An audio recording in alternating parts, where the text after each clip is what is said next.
Está com a palavra de Deus aí? Então nós vamos estudá-lo. Esse assunto eu já comentei com o ancianato, com alguns jovens, mas eu quero ampliar um pouquinho mais esse assunto. O objetivo dessa mensagem é fazer com que você entenda que período profético você está, em que momento que você está vivendo. A mensagem de hoje também vai demonstrar que Deus ele age de forma sistemática. Deus não age ao léu. Deus ele tem princípios. Lá em Amós você vai encontrar que Deus não faz nada sem antes fazer o quê? Comunicar aos seus profetas. Ok? Então eu gostaria que você abrisse a tua Bíblia agora em Apocalipse capítulo 3. Apocalipse capítulo 3.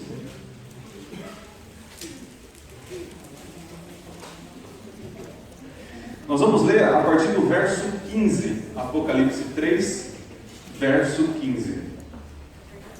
Hoje nós vamos trabalhar um paralelo, como Deus agiu no passado e como Ele há de agir no presente, ok?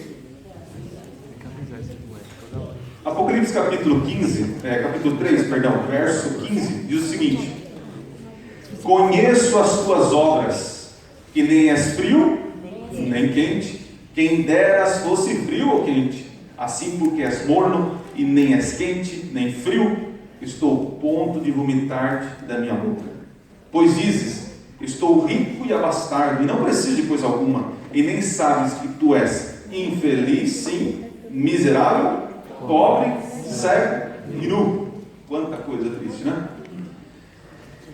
Lembrando a vocês o seguinte: Apocalipse é um livro. Falando de Apocalipse, nós estamos com a nossa classe bíblica aqui às 6 horas, ok? Hoje, às 6 horas da tarde, a classe é das 6 às 7. É bem pontual. Para quem veio semana passada, percebeu que o assunto é um assunto bem profundo. São temas importantes do livro. Nós vamos falar verso por verso em Apocalipse. Na semana passada, nós ficamos apenas na introdução, tá? Então, compareça aqui hoje às 6 da tarde, para você ter um momento de estudo da palavra de Deus. Bom, Apocalipse é um livro simbólico. Ele contém partes literais do livro, mas na sua grande maioria é uma simbologia. Aqui, as 7 igrejas que existiam na Ásia Menor eram igrejas literais. Havia então 7. A última igreja, Laodiceia, ela existia. Porém, essas cartas, que eram recomendações, que eram exortações dessas igrejas, também servem para outro grupo de pessoas que existiram na história.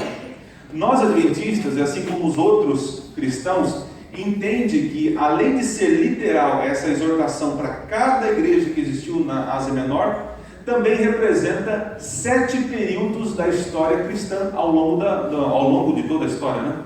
Então são 7 grandes períodos. E eu estou lendo aqui com vocês a última igreja, Laodiceia. E essa representa que período? O nosso período, o tempo do fim. Não existe uma outra igreja. Nós estamos então no período de Laodiceia. E aqui, observando algumas coisas da igreja, nós vimos então que Jesus ele conhece tudo, ele sabe tudo. É um ponto interessante. Ele conhece, ele sabe. E muitas vezes nós achamos que sabemos algumas coisas sobre nós, mas não sabemos. Ele diz assim, quem deras então fosse quente ou frio. O que Jesus deseja? O que ele quer dizer com quer que a gente seja quente? O que isso representa? O que é ser quente? Estar então ativo com as coisas da igreja, envolvido, testemunhando, estudando, ou seja, vivendo o Evangelho. Então, quem dera nós fôssemos dessa forma, né? Tudo indica aqui no texto que nós não somos quentes. Mas ele também fala assim, quem dera fosse o quê? Frio. Opa, o que é ser frio? Se quente é estar motivado, vivendo o Evangelho, o que significa ser frio? Abandonado, apostatado, vamos dizer assim, essa palavra é estranha, né? Em apostasia. Mas então por que? Puxa, eu entendo que Jesus quer que nós sejamos então quente, mas por que frio? E aí eu pensei o seguinte: quando você está com frio, eu estou vendo muitos aqui com frio, qual é o teu desejo? De se aquecer, né? Então olha só, A pessoa que é morna, né? Não é fria nem quente, para ela está o quê? Tudo bom, satisfeito. E agora a pessoa que está com frio, ela vai tentar o quê? Se aquecer. Olha que interessante. Jesus então está dizendo para mim e para você: é melhor que você esteja longe dos caminhos do Senhor, porque é mais fácil que eu faça o que com você? Te aqueça. Porque se você estiver morno, você vai achar que não precisa de nada. E é interessante quando você está num tempo de frio e acha que está morno, né? Não se aquece direito, é nesse momento que você pega o quê? Uma gripe, uma resfriada. Olha que interessante. Só que o que me chama a atenção é o verso 17, e isso que eu quero que você tenha na cabeça. Diz assim, ó: pois dizes, estou rico, né? Abastado e não preciso de coisa alguma. Então Laodiceia diz para Jesus: ó, está tudo certo. Eu tenho as coisas, eu sou rico, eu sou bastardo, eu não preciso de nada. Então, queridos, com esse pensamento, eu gostaria de então fazer um paralelo. Eu quero primeiro mostrar para vocês em que tempo profético nós estamos e mostrar que como Deus agiu no passado, Ele também vai agir no futuro. Em Apocalipse capítulo 14, abram comigo. Eu espero um dia voltar aqui e nós estudarmos então as 3 mensagens angélicas. Essas 3 mensagens que se encontram no verso 6 do capítulo 14, ali são 3 mensagens que eu e você devemos dar ao mundo, ok? Mas hoje eu não vou falar especificamente dessas mensagens, eu vou dizer o momento, vou falar sobre o momento.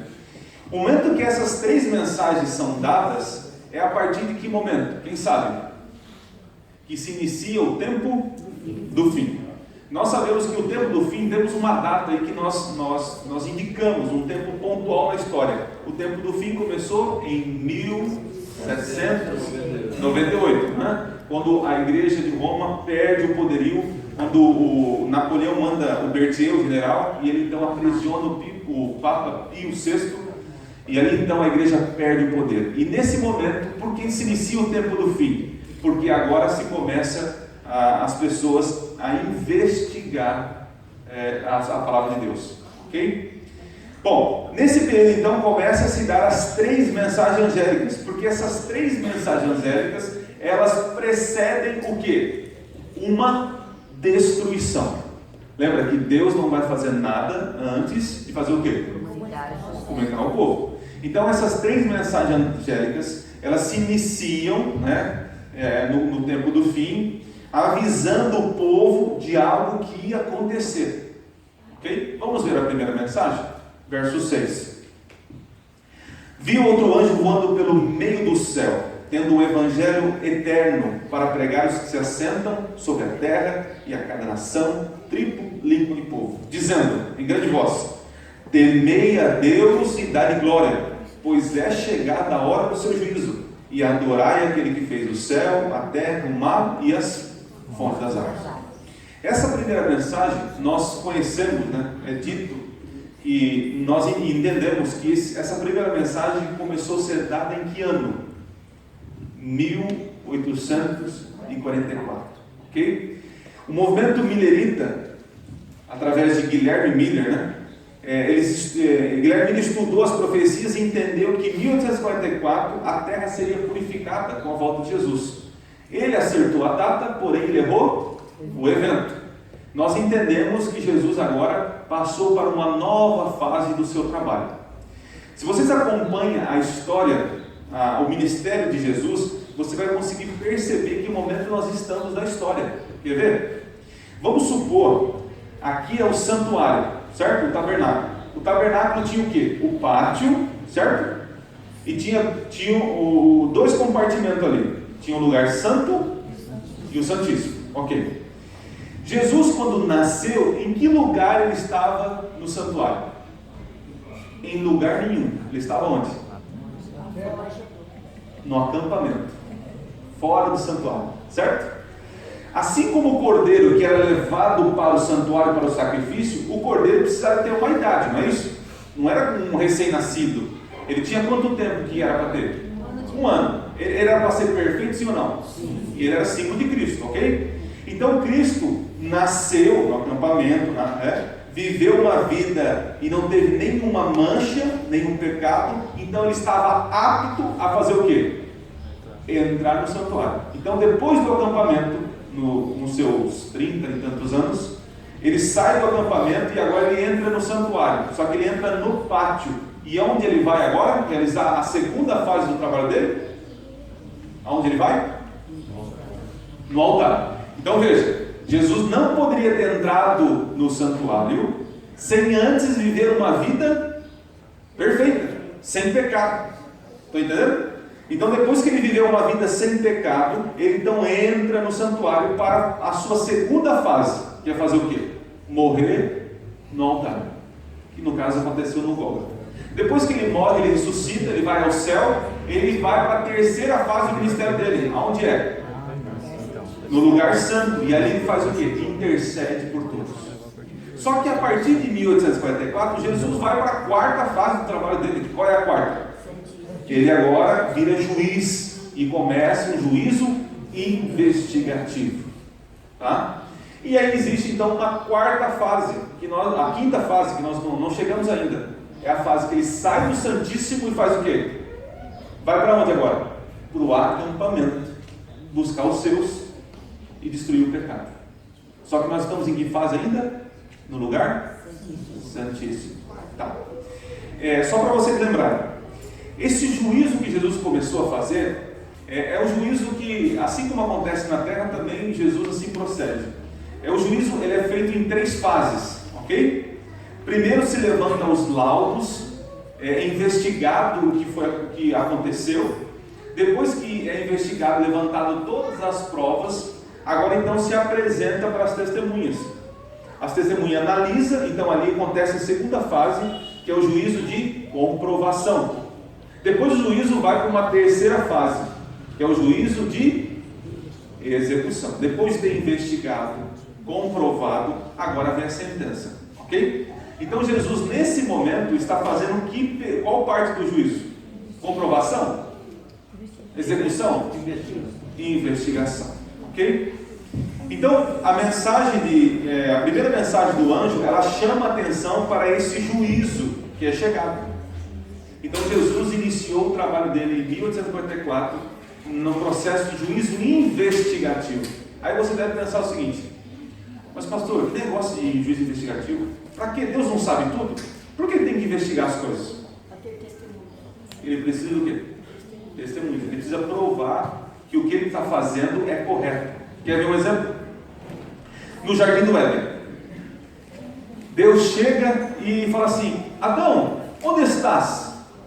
Pergunto para vocês, Deus sabia onde Adão estava, sim ou não? Sim. O que Jesus estava fazendo ali? Investigando.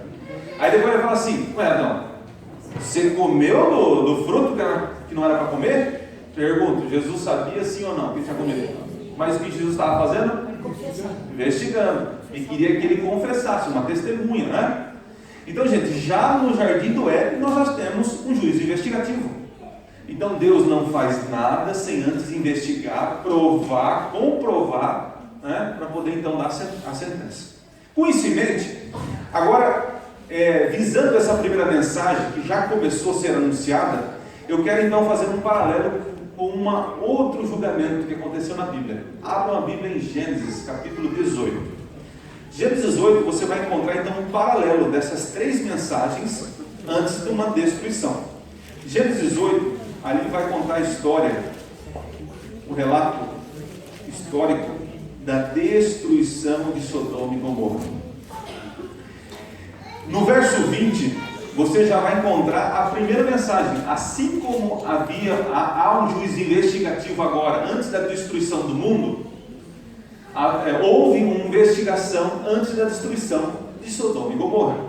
Para que vocês entendam o contexto, é mais ou menos assim: Jesus, o anjo do Senhor, e mais 2 anjos descem para conversar com quem? Com quem? Com Abraão.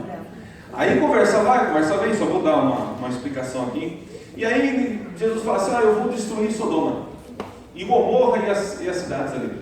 Aí Abraão falou: não, o senhor vai fazer isso, né? Mas senhor, e se lá tiver 100 pessoas justas, o senhor vai destruir mesmo assim? Abraão, se tiver 100 pessoas, eu não destruo. mas não tem. E aí Abraão falou, vou diminuir um pouco. E senhor, se tiver 50 justos lá, o senhor destrói a cidade? Ó, se tiver 50, eu não destruo, mas não tem. E aí foi diminuindo, até que tinha quantas pessoas? O Ló e a família, né?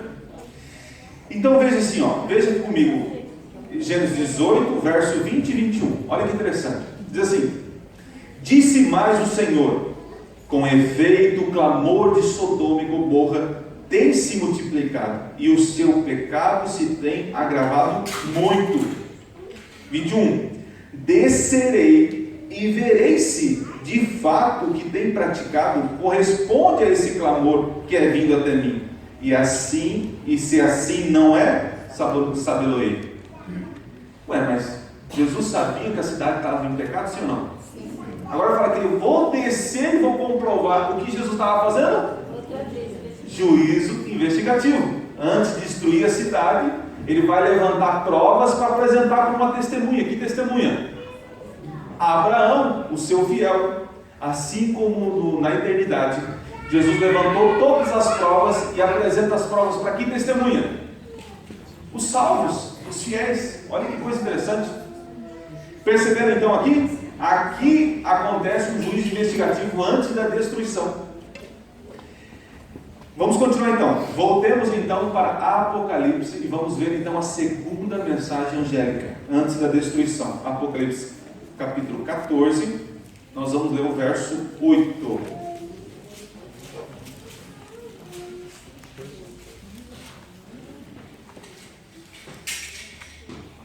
O verso 8, aqui a segunda mensagem é a menor que nós temos, né?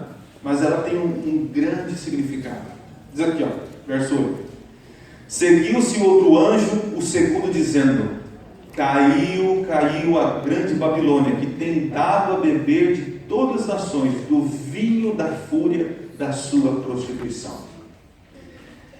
Aqui o segundo anjo então proclama uma queda de uma Babilônia. Essa Babilônia é uma Babilônia literal ou simbólica? Simbólica, porque a Babilônia literal já foi derrubada e ela não mais existe. Então veja que Apocalipse ele usa os símbolos de algo que era literal no passado, para então fazer com que a gente entenda. Então o que é Babilônia?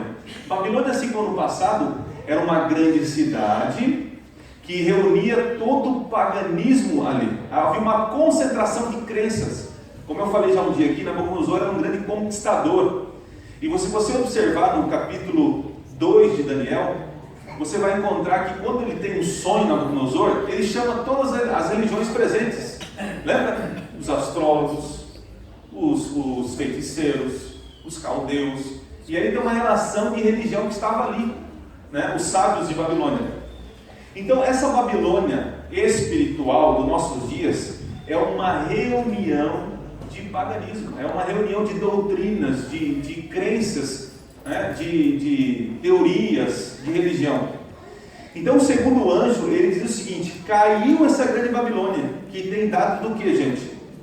De beber. E aí eu não vou entrar muito nesse assunto, mas Babilônia você vai encontrar no capítulo 17, a Babilônia, mãe das meretrizes, com o cálice na mão, não é isso? Capítulo 17 de Apocalipse. E tem o que dentro do cálice? Vinho.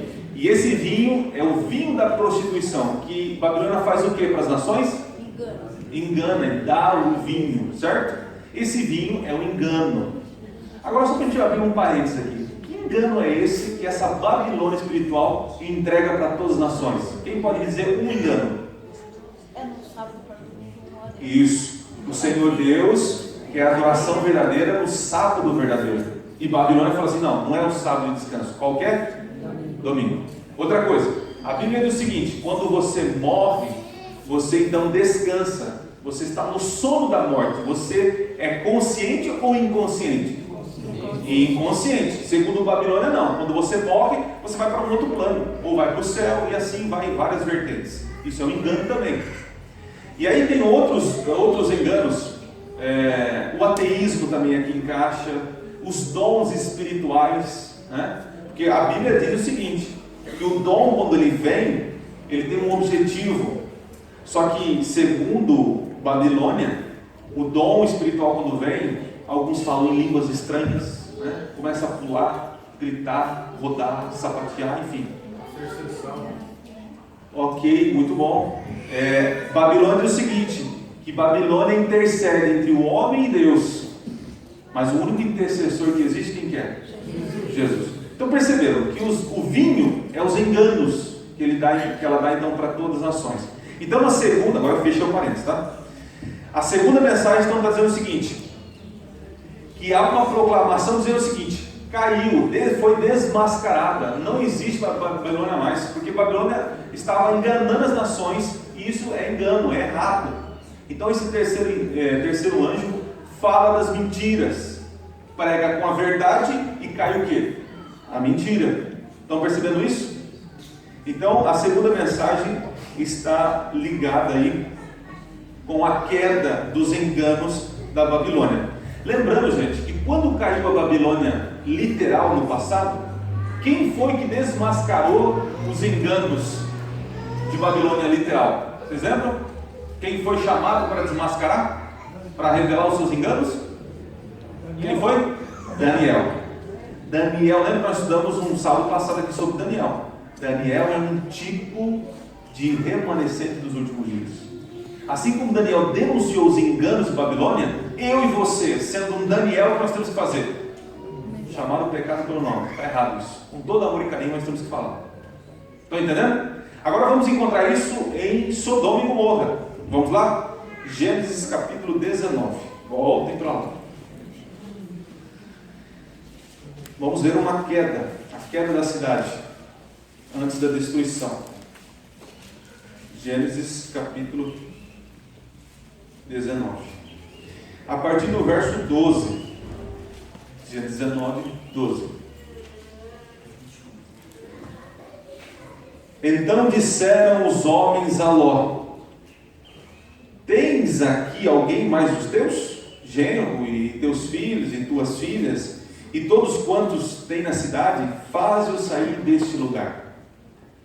Pois vamos destruir esse lugar, porque o seu clamor se tem aumentado, chegando até a presença do Senhor, e o Senhor nos enviou para o quê? Destruir. Interessante o seguinte, gente. Olha que paralelo fantástico. Em Apocalipse aparecem quantos anjos? 3. Ali conversando com Abraão, desceu quantos anjos? O anjo do Senhor e mais 2. Então são 3.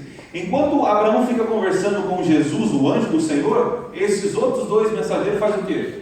Vão lá para Sodoma, vão lá anunciar. E agora um dos anjos fala assim: ô Ló, sai daqui, porque essa cidade vai ser o quê?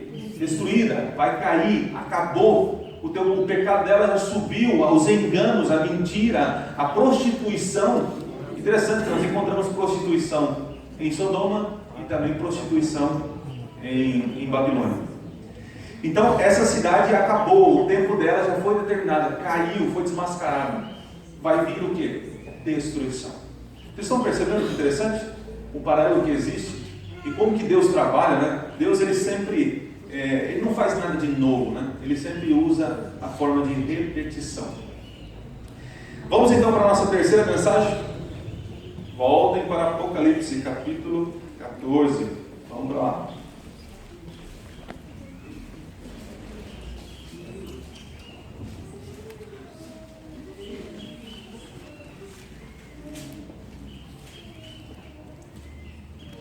Encontraram? Essa é a mensagem mais longa. Vamos lá? Verso 9. Seguiu-se esse outro anjo, e o terceiro dizendo, ele diz, em grande voz: se alguém adora a besta e a sua imagem, recebe a sua marca na fronte e sobre a mão. Também esse beberá do vinho da cólera de Deus, preparado sem o que, gente? Sem mistura, ou seja, não tem misericórdia, né? Do cálice da sua ira, e será atormentado com fogo e enxofre diante dos santos anjos e na presença do Cordeiro. Para aqui. Gente, eu quero fazer um parênteses aqui. Primeiro eu preciso perguntar para você. Aqui está dizendo o seguinte: é uma ameaça. É uma ameaça. Se alguém fizer isso, vai receber isso. Está vendo? É uma ameaça. É condicional. Mas se fizer isso, ou seja, se adorar a besta, recebe a marca da besta. Mas o interessante é o seguinte, diz então, quem recebe a marca da besta, vai receber o que de Deus? O cálice, preparado então sem misericórdia, só com a ira de Deus. E será então atormentado, diz aí, né? E com fogo e enxofre. Pergunto para vocês, o que é esse cálice da ira de Deus? O que é? Onde eu encontro o cálice na Bíblia da ira de Deus? As pragas. No capítulo 15, 16 e diante, você vai encontrar então, quando fecha a porta da graça, Jesus sai do Santíssimo em direção à terra, começa a cair as 7 pragas. E ali é um tormento, é algo terrível, porque um dos objetivos das pragas é matar. O outro é trazer sofrimento. E o outro é mostrar que Deus é poderoso. Agora eu quero que vocês entendam o seguinte. Há séculos atrás, Jesus, antes de morrer na cruz, ele tomou um tempo para orar. Lembra que ele chamou os seus amigos, os seus discípulos, e foram aonde? Getsemane, ok? E ali, ele orando no Getsemane, ele faz uma oração forte. Ele diz o seguinte: Pai, se possível, afasta-os do quê? Que cálice era esse? Cristo suportou as 7 pragas para que eu e você não suportem. Por isso que ele suou, ele transpirou sangue, e a angústia era tal.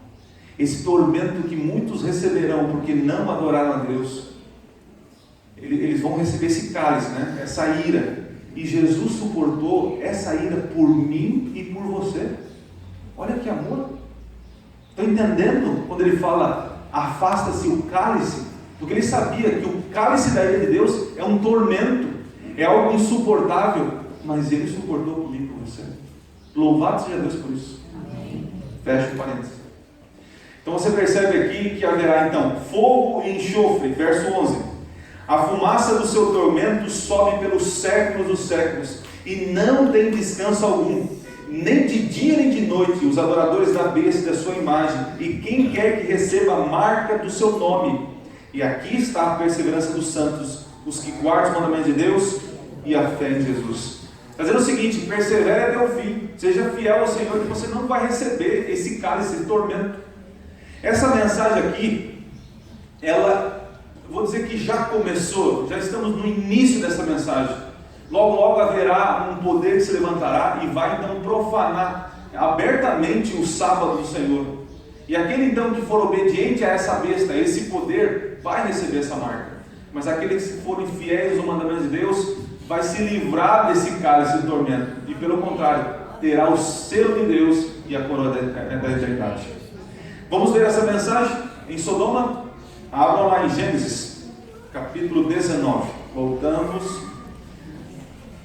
É fantástico. Cada vez que eu estudo a palavra de Deus, eu encontro pérolas. Desafio você a investigar a Bíblia. A Bíblia não é só para ser lida, irmãos. A Bíblia é para ser estudada, comparada. Nós devemos refletir sobre a palavra de Deus. Olha só, acompanhe comigo a partir do verso 24. Vocês lembram lá, né? Fogo, enxofre, fumarada, fumaça, enfim. Olha que interessante, verso 24. Então fez o Senhor chover o que, gente?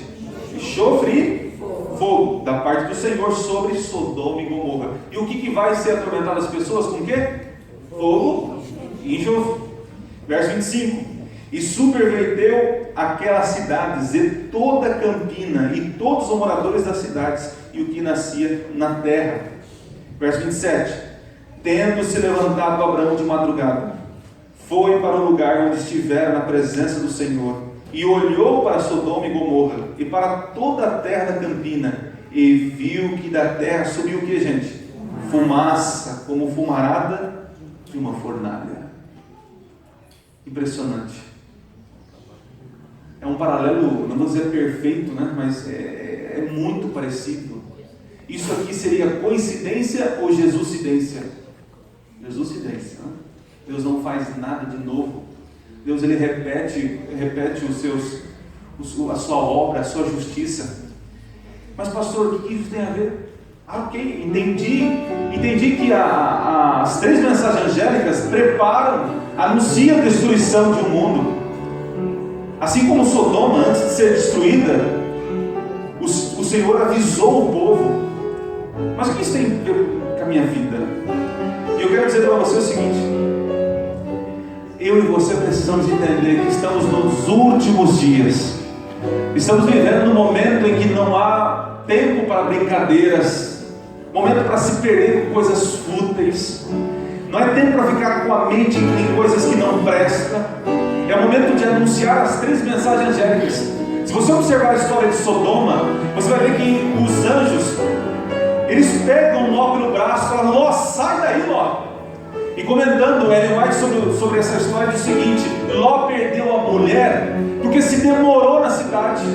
Ló ficou sem coragem de falar em grande voz que a cidade seria destruída. E nós que somos o mensageiro, que devemos gritar em grande voz que Babilônia caiu, que chegou o juízo e que devemos adorar o Deus verdadeiro, estamos tímidos. Será que está precisando Deus descer e nos pegar pelo braço e me tirar desse mundo? Estão percebendo que Deus, assim como agiu no passado, vai agir no presente? Lembra que eu li com vocês sobre Laodiceia, nosso período? Dizemos que somos o quê? Abastados. Agora eu pergunto para você: qual foi o pecado de Sodoma e Gomorra? Qual o pecado que mais... O pecado que você... Quando você lembra de Sodoma e Gomorra, dessas cidades, o que você lembra de pecado? Prostituição, imoralidade, ok? Nós pensamos que é isso o pecado de Sodoma, mas não era o pecado. Isso era um sintoma de uma doença. É um sintoma de uma doença. Quer ver a doença real? Ezequiel capítulo 16. Ezequiel capítulo 16. E aí você vai entender agora. Ezequiel 16, verso 49. Diz o seguinte: Ezequiel 16, 49. Eis que esta foi a iniquidade de Sodoma, tua irmã. Qual foi o pecado? Soberba, fartura de pão, próspera tranquilidade ou ociosidade. Teve ela e suas filhas, mas nunca amparou quem? O pobre ou necessitado. Querido, eu tenho certeza, ao voltar para a tua casa vai ter comida para comer. É certeza, já está programado. Mas o pecado de Sodoma, a doença de Sodoma, era achar que estava tudo bom. Se você ler os comentários, de Ellen White, ela diz o seguinte: que a cidade era tão próspera que o pessoal não tinha mais o que fazer, ficavam sentados. E na ociosidade surgiram então os pecados imorais. E hoje, na ociosidade, por você não participar das coisas da igreja, por você não se envolver, surgem os pecados imorais. Nós estamos no mesmo cenário onde Sodoma e Gomorra foi destruído. Só quero despertar você, irmão. Larga a porcaria do mundo, abandona os pecados, envolve a tua família na casa do Senhor, venha aos cultos da igreja. Será que o que tem mais para acontecer? Tem que um anjo descer do céu e falar assim: irmãos, o fim está próximo. Porque nós que somos o mensageiro desse mundo, estamos dormindo, estamos como Ló, perdidos, olhando as riquezas dessa vida. E Jesus fala: tu é pobre, cego e nu. Vocês estão entendendo, queridos? Se envolva com as coisas de Deus. A tristeza do pastor é fazer reunião, é vir à igreja e ter meia dúzia de pessoas. Quarta-feira está dando uma vergonha essa igreja. Ou seja, todas as igrejas do distrito, nosso povo está dormindo. Cadê você que não vem aos cultos? Cadê você que não participa do trabalho missionário, que se envolve, está se envolvendo mais nas tuas coisas? Vai ficar aqui, vai receber a marca da besta, vai receber o fogo, o enxofre, vai perder toda a família, porque avisado foi, mas não quis, porque demora para tomar uma decisão. O que acontece, meu povo? O que precisa mais acontecer? Porque quando Satanás imitar a volta de Jesus, o povo vai ser enganado, vai achar lindo e belo. Querido, de coração eu falo para você, igreja: acorda, desperta, larga as porcarias desse mundo, se envolva com a igreja. Quando te ouvir um convite para se envolver, para fazer algo, participe. Isso é para o teu bem. Pare de ser agente secreto. Nós somos agentes secretos do Senhor aqui. Só é revelada nossa identidade quando a gente vem na igreja, não é assim? Somos agentes secretos do Senhor. Oh, queridos, eu não quero dar lição de moral para vocês, mas eu quero avisar vocês. Eu estou no mesmo barco que vocês. Então, nessa manhã, eu gostaria de terminar, não só apenas, do lado racional e teórico, mas apelando ao teu coração. Querido, se entrega. Esse mundo não tem nada. Ontem tive o privilégio de falar com meu pai. Não sei se um dia ele vai assistir esse vídeo, mas muitas vezes eu fui agente secreto na vida dele, Ele via que eu era um cristão, mas foi poucas vezes que eu disse para ele que eu sou um cristão e um pastor. E na nossa conversa ontem eu falei assim: pai, eu não tenho ouro, prata para te ajudar, mas o que eu tenho eu vou te dar. Quero orar com você. E eu fiz uma oração com meu pai. Eu orei por ele, eu orei no telefone com ele. Temos que parar de ser agentes secretos. Estamos num momento singular da história. Os teus familiares sabem que você é adventista, que você é esse mensageiro. Eles sabem. O teu vizinho sabe disso. Você já anunciou para o teu vizinho, para o teu amigo do trabalho. Você já conversou com teus filhos da seriedade disso. Querido, apelo você agora para a questão racional. Quantos nesta manhã entenderam que estamos nos últimos dias dessa história? Quantos entenderam? E que Deus não faz nada sem antes nos avisar. Quantos entenderam? Está aí, você tem a emoção e a razão. Agora decida por Jesus. Decida. Decida, se envolva, cresça em Jesus. Esse é o meu desejo. Se é o teu desejo, então se coloque em pé. Vamos orar.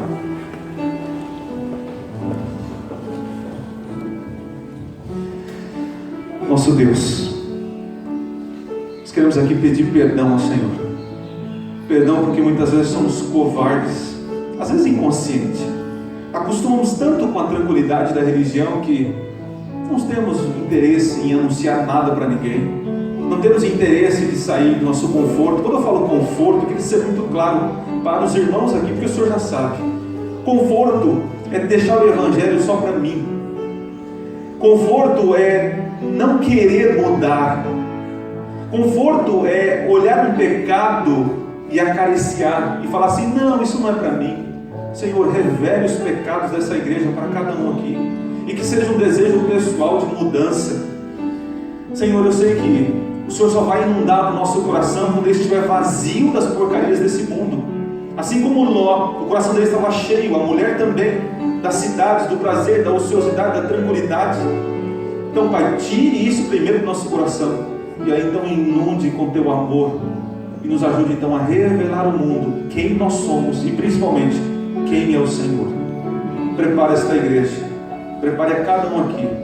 São bênçãos que lhe peço, não porque merecemos, mas confiados no anjo do Senhor, o nosso Miguel, nosso Salvador, Jesus Cristo.